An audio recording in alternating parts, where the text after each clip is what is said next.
তো নমস্কার বন্ধুরা, আমি বেরিয়ে পড়েছিলাম ওই একটা দারুণ একটা জায়গায়। এই জায়গাটা অ্যাকচুয়ালি যাচ্ছিলাম একটা নদীর ধারে।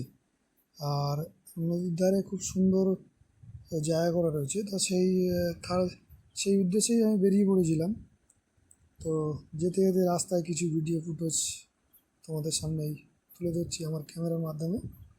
আর সবাই একটু কমেন্ট করে জানিও জায়গাটা কীরম বা রাস্তাটা কীরম লাগছে দেখতে। তো অ্যাকচুয়ালি বেরিয়েছিলাম বিকেলবেলা, আর পয়লা বৈশাখ বাংলা শুভ নববর্ষের দিন। সেই দিনের রাস্তাঘাট একটু ফাঁকা, সেরকম লোকজনও ছিল না, যেহেতু গ্রামের দিকে তো তো অতটা মানুষের সমাগম থাকে না। তো ওখানে আমি আগে একবার গেছিলাম, কিন্তু সেরকম লোকজন ছিল না, এমনি টাইমে লোকজন থাকে না। তো আজকের যাচ্ছি একটু সেই উদ্দেশ্যে, যদি লোকজনের কতটা সমাগম হয় দেখার জন্য। তো চলো যেতে যেতে দেখা যাক। রাস্তার ভিউটা নাও এখন। রাস্তাটা খুবই খারাপ, আমাদের এই গ্রামের রাস্তাটা প্রচণ্ড খারাপ, মানে তুমি গাড়ি বেশি জোরে চালাতেই পারবে না। অথচ আমাদের এই রাস্তাটা কানেক্ট করেছে পুরো আমাদের গ্রাম থেকে শহরের মধ্যে। এই একটাই রাস্তা, কিন্তু মেন রোড, ঠিক আছে।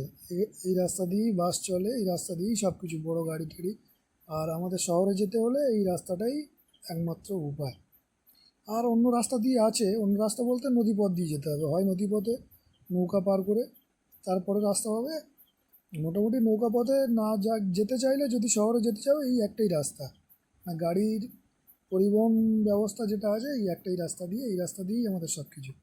তো যাই হোক, তা চলো যেতে যেতে দেখা যাক।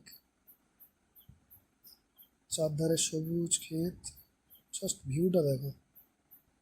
চারধারে সবুজ সবুজ সবুজ। গ্রামের এই সবুজ সবুজ ভাবটা দেখলে না, মনের মধ্যে একটা আনন্দ, একটা মানে আলাদাই ফিল আসে আর কি। পাহাড় তো ঘুরি, পাহাড়ে যাই, পাহাড়ের বরফ দেখি, কিন্তু গ্রামের এই সৌন্দর্য সত্যি অসাধারণ। ফাইনালি আমি এসে পড়েছি, আর এই সেই নদীর ধার। আর এই জেটি ঘাট রয়েছে, এখান থেকে বোটও ভাড়া পাওয়া যায়, যে যে বোটে করে তোমরা ঘুরতে যেতে পারবে নদী পথে বা নদী জঙ্গলে, অন্যান্য জায়গায়। এখানে বোট ভাড়া পাওয়া যায়, যারা ট্যুরিস্ট করে মানে ঘুরতে আসে আর কি, লঞ্চ ভাড়া করতে পারবে।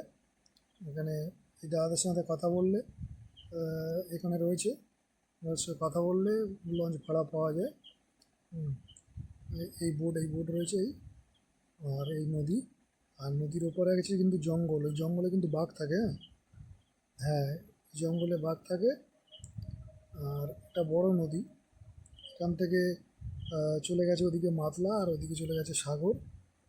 তো এই হচ্ছে জায়গা। বেশ দারুণ জায়গা, এখানে সবাই আসে বিকেলবেলায় ঘুরতে আসে, সময় কাটাতে আসে। এই নৌকার ছোটো ছোটো নৌকা রয়েছে মাছ ধরার জন্য, মাছ ধরতে যায় জেলেরা। এপারেও ছোটো ছোটো নৌকা রয়েছে অনেক।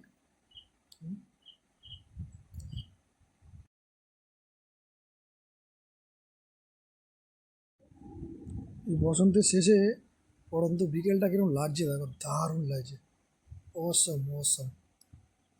মেঘলা হয়ে রয়েছে আকাশে, নদীর ওপরে আকাশটা পুরো মেঘলা, কীরকম লাগছে।